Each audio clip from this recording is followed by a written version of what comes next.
Welcome back to another episode of Dark Cloud. I'm Mar, and today we are going to be not that hyper because I cannot keep that up. This is too many episodes into this recording session for that.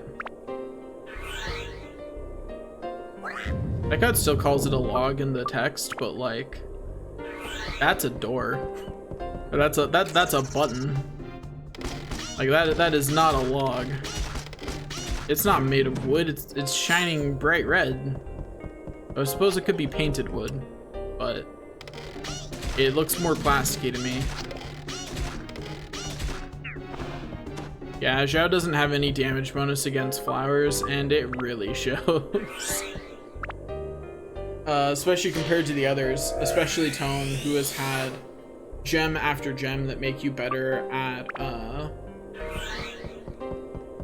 killing plants shoved into him. Tone has had pretty much every kind of gem shoved into his sword at this point. Okay, let's clear out the enemies. Meant that I might have to go back to town because of my full inventory before anything else. Hello, fishman. Anyway. That. Open this. And be happy with the results. Okay. Continue onward. On to the next floor. There's lots to go.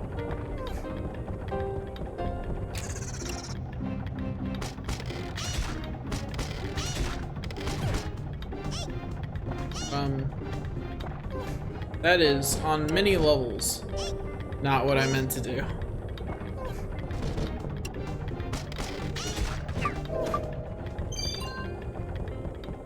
Like, on so many levels, that is not what was supposed to happen right there.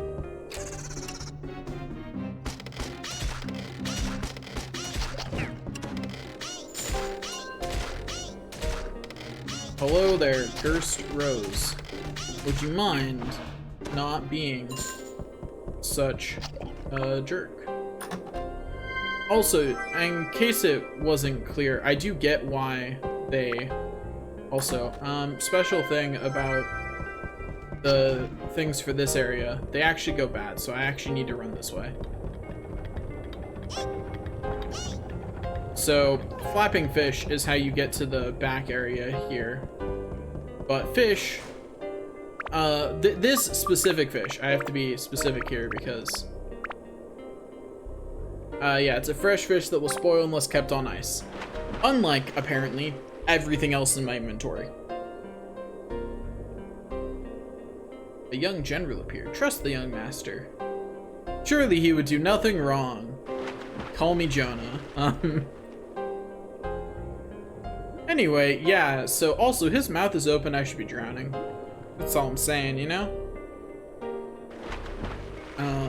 Anyway, so he drops us off over here.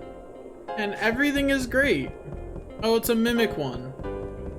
Cool. I hate it. At least I already got a gem, so worth. I don't actually know if it's a gem that gives anything that helps me at the moment, other than just general stats are nice.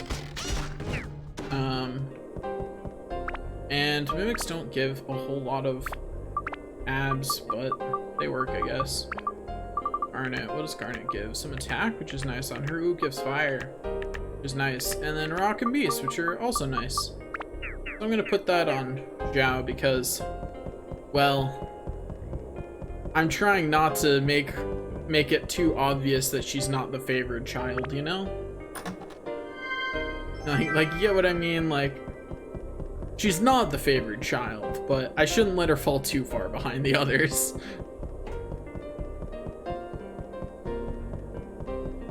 I should actually take care of her.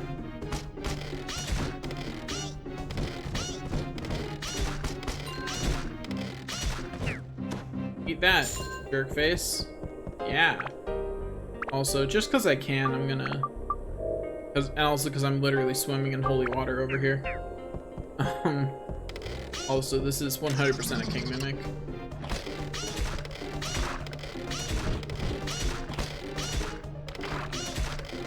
Hello, King Mimic. Goodbye, King Mimic. Easy. Thanks for the treasure chest. Hey, I actually like that I'm facing one of these right now because it's convenient. Because that's gonna not be enough. That's just saddening. I was clearly building up to that being enough to level up my weapon. But hey, are you a Mimic? Can't believe I just wanted that to be a Mimic. I feel dirty. Anyway, let's just keep on going. I am going to have to actually go back and sell stuff. Real quick. It won't take very long, but yeah, after floor 6, I'm at 76 out of 80 inventory spaces. I actually need to go back and sell things.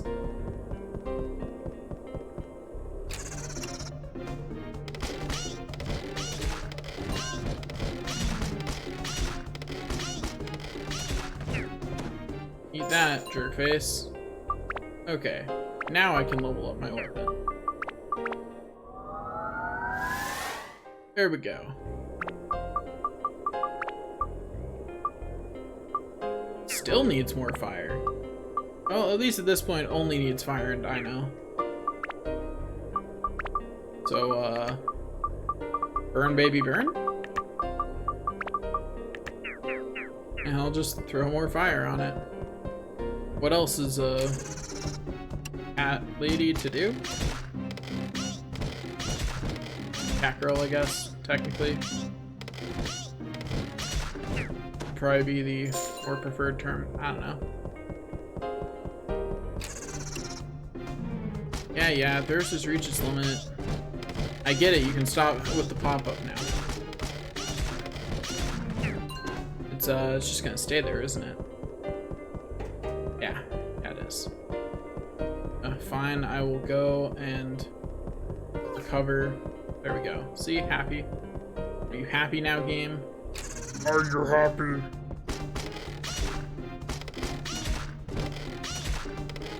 Hello there, Mr. Mimic. I have defeated you.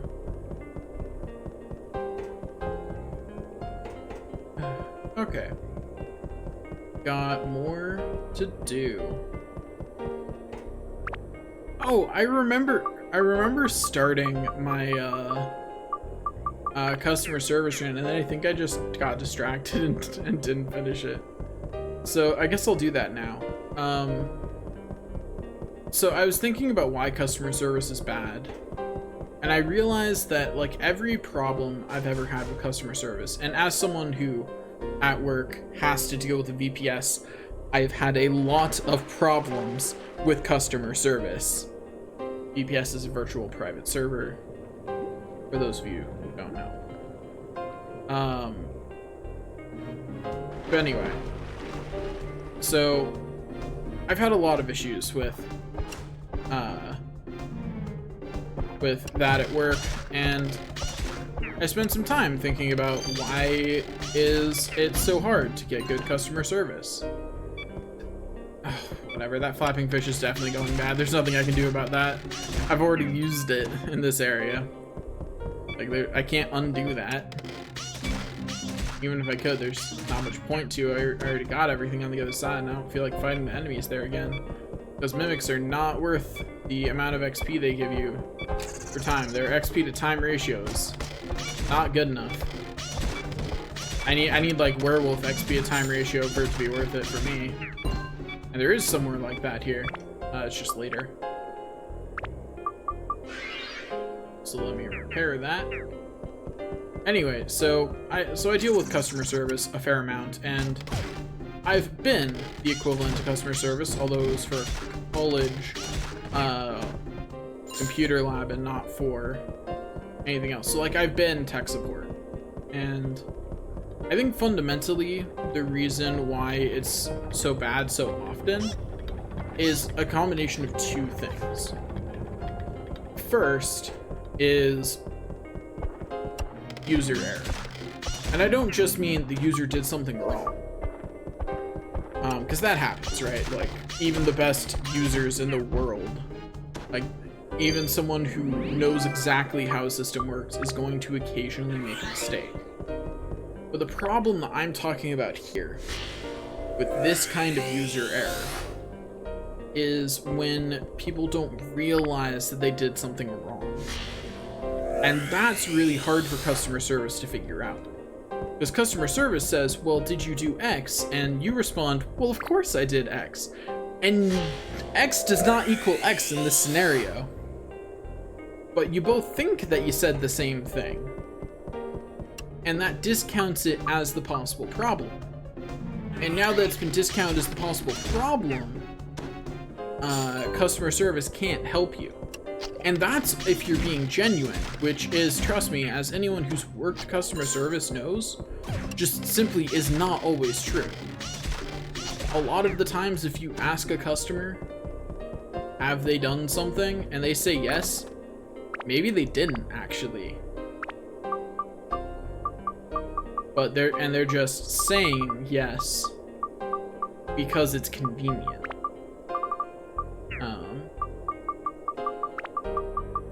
Slaving fish is gonna go around before I get anywhere I can use it, so I'm just gonna discard it so I can get what's in the chest. Got myself some mining. We're on floor 6 already, and I'm super happy actually. I am excited. I am very excited about this reality of being on floor 6 already. Like, we are blasting through this dungeon compared to the speed at which we did the others. So I'm excited. Although maybe it just feels that way. Like, maybe it feels more so that way because I'm doing all these episodes back to back. Whereas with the others, I did farming in between episodes, or entirely just didn't play for a while between episodes, or whatever, you know, like, stuff happened between episodes, let's put it that way. Here, Zhao isn't at full health. There you go, Zhao. Here, you're not at full drink either. There you go, Zhao. Congratulations. What's in the box? Okay. But yeah, so that's one of the main customer service problems, is when a customer either can't because they're not trained well enough, or won't explain what actually happened and what the problem is. And a lot of times, a lot of systems do not have enough diagnostic information for customer service to figure it out without going through a very, very long troubleshooting list of things it might be. And if you've ever Googled your problem instead of calling customer service and see that whole list of things it might be, that's what they're dealing with.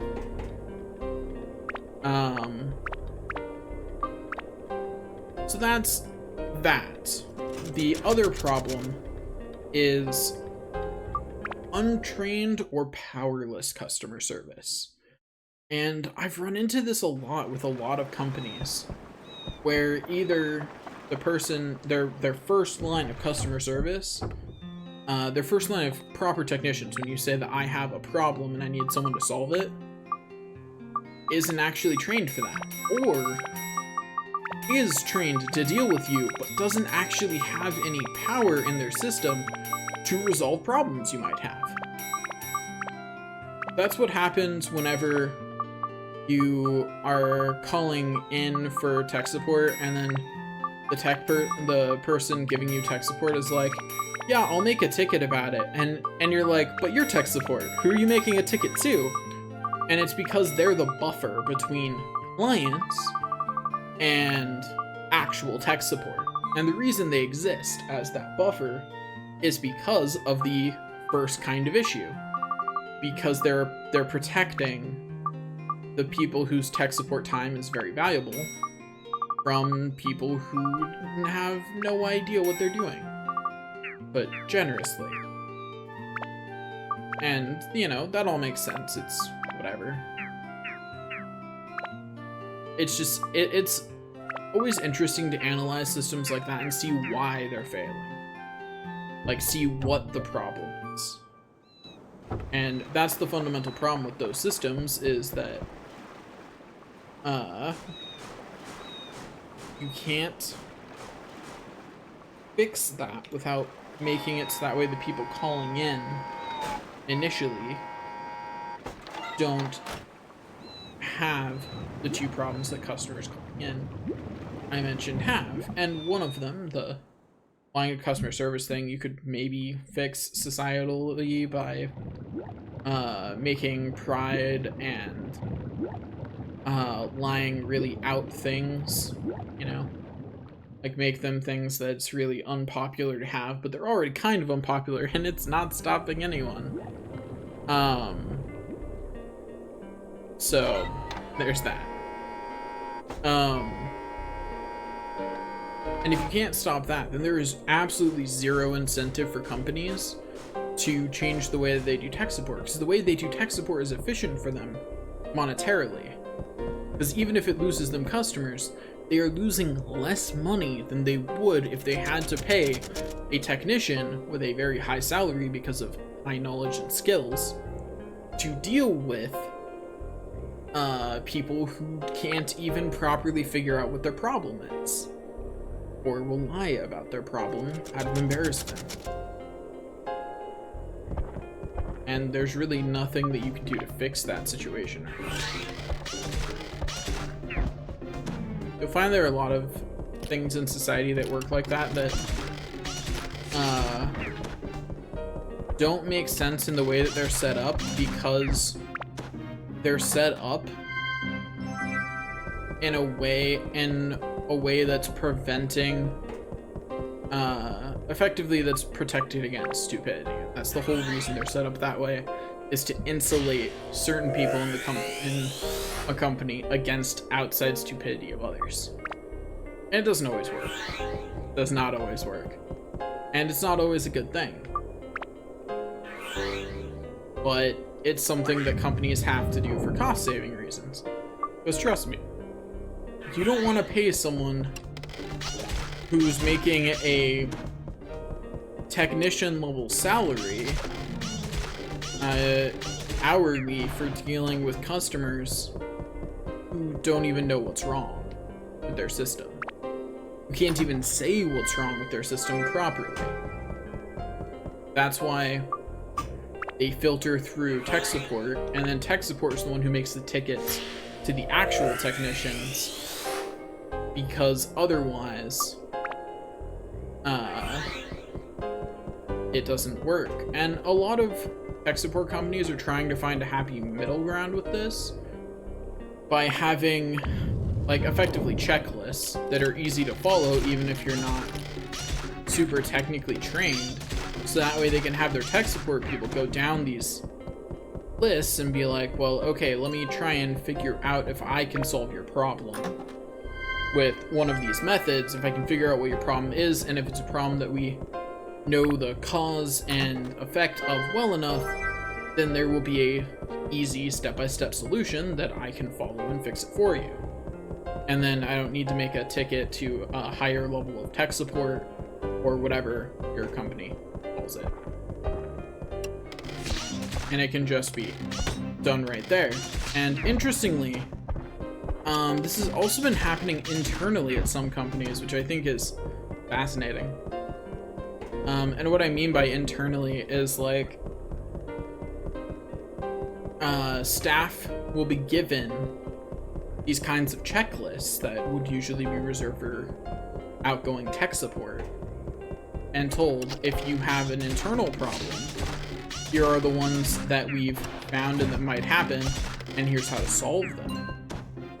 You know, here are this is what's happening when your company gives you the workaround, rather than doing it for you.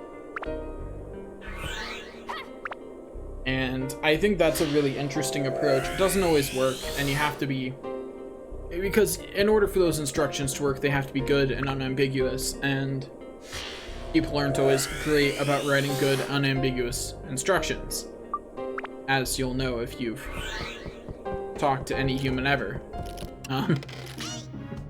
It's not something people are always good at, you know?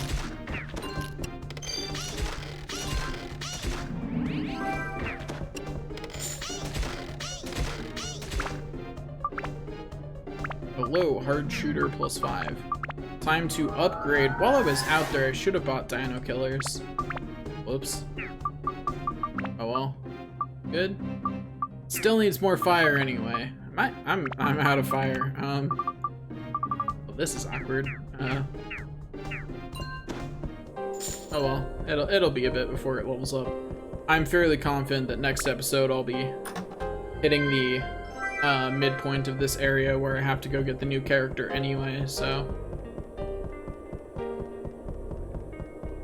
The first couple of dungeons in this game, to be specific, all the dungeons where you get new characters are definitely very formulaic, and I find it kind of grating after the third one, but it's also understandable. Anyway, that's 20 minutes. Thanks for watching, and I'll see you guys next time.